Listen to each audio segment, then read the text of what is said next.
Welcome back to the Pulse of St. Louis. You know, some elementary schools in the state have launched the Walking School Bus campaign, where students walk to school with volunteers and parents instead of riding the school bus in an effort to fight obesity. And of course, First Lady Michelle Obama launched the Let's Move campaign, an initiative to help eliminate childhood obesity by promoting exercise and healthy eating. Former President Bill Clinton's foundation is also working to solve the childhood obesity problem. And Charles, you had an opportunity to meet President Clinton and share your story. What was that like? Oh, it was an honor. It was such a tremendously exciting event for me because I've long since admired President Clinton. When I was a young boy and I'd always been different than everybody else, I always looked at him as kind of a compass of doing what's right, doing what's moral, really taking what you know to be right for yourself and applying that in your life. And I always used him as a role model in that context. And to think that I got the opportunity to go and share my story one-on-one with him, tell him about the bullying I went through as a young person, being different than all the other kids, the ridicule, the desperation, it was just an honor beyond measure. And he actually endorsed your book, which is now featured in Time magazine. Certainly. President Clinton has several friends that I've worked with that I've coached to their weight loss goals, and he's witnessed their transformations, and he was generous enough to provide that nice endorsement on the cover of my book. And tell us about some of your other clients that you've worked with, Senator Claire McCaskill. Well, I can't talk about clients that haven't acknowledged me, but I can tell you, yes, Senator Claire McCaskill of Missouri lost 52 pounds. She's kept it off. She's doing a very good job. What really gets me excited every day is knowing that through my book or through my one-on-one presence with people or through talking or being on television or radio, that lives can be changed. And the message I want people to take away from today's show is that no matter where you are in your life, no matter how many times you've tried, no matter if you've said you've done everything like that young lady did earlier, there is no lack of diets out there. What I propose to do, recondition your mind, is different than everything else that's out there, as you can see from Alan's transformation and from those that you mentioned that have endorsed me and that have worked with me. You have to get yourself to the place where you're fully associated to take responsibility for this. And Dr. Rothstein so candidly said, many people make the wrong connection, and parents, speaking to childhood obesity, think that by giving their children more of these instant gratifying foods, the things that taste good, that are sugary, that are quick, convenient, those things that are easy, they think that that's going to actually help their children, rather than thinking to the future of what that's going to mean to their health as they continue to grow. All right, and time now for final thoughts.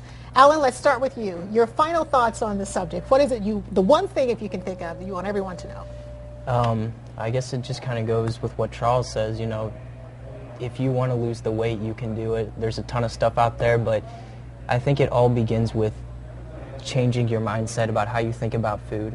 And was that easy to do? Or was it difficult? Because I would think that would be kind of difficult. It was very difficult, yeah. And I mean, I would be on it for like a month, and then I guess I'd relapse and go off for a couple months, or a couple weeks, and then on and off, and eventually, it clicked. And does it just become a part of you?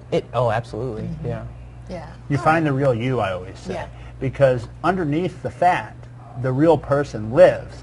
And so many people have distracted themselves from who they really are by engaging in things that are negative.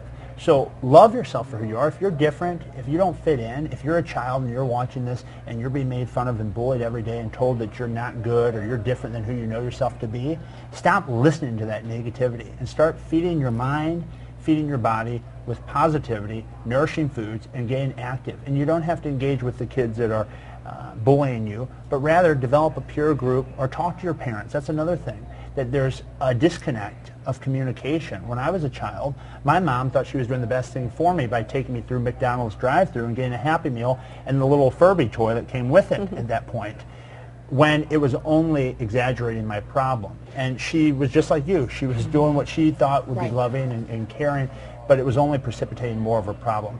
So really learn how to manage your mind. If you're a parent, putting in place a structured meal plan for your kids, getting the right things in the house, and getting them active. Go and join a gym. All you need is a treadmill. In my program, all you do is walk on a treadmill and eat right. So it's not rocket science, but everything else is missing that one component, and that is consistency and the right mindset about food and exercise. All right, Patty, what about you? Final thoughts?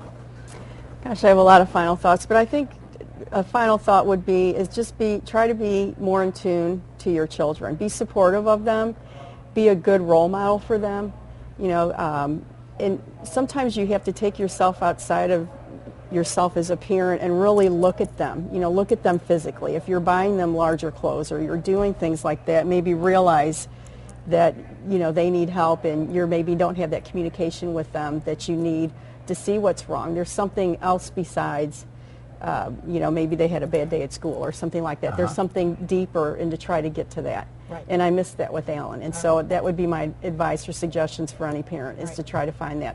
Good Being point. overweight, I Final believe, thought. is symptomatic of an underlying issue. And for me, it was the issue of not, again, accepting who I was as a different young person, as somebody that didn't fit in with the norms. And I know there's someone at home listening to this right now that gets what I'm talking about. And if you're going through it, you're going to get it. And you try to distance yourself from people by literally creating a barrier psychologically between yourself and that pain by overeating and by pulling back and by really retreating, if you will. You've got to put yourself out there one more time. And you've got to understand that if people are negative and hateful and mean to you, much of my conviction for helping people like Alan and for helping everyone I'm trying to help is it stems from the pain I went through as a young person, feeling totally alone, like no one understood me, no one got me, and feeling there was no hope. And through God's grace, I came to the epiphany to realize that this is something within my control to change. If I was willing to do the work, and if I was willing to take responsibility and owning where I was. And that's difficult for a young person. So a parent can be a great role model, can do it very kindly, very appropriately, by helping a child set up a structured set of foods and a routine exercise program, just walking, so that the person can then start to come to terms with who they are and really find themselves like Alan has. All right, and on that note, we're going to take a break. Stay with us, back in 2 minutes.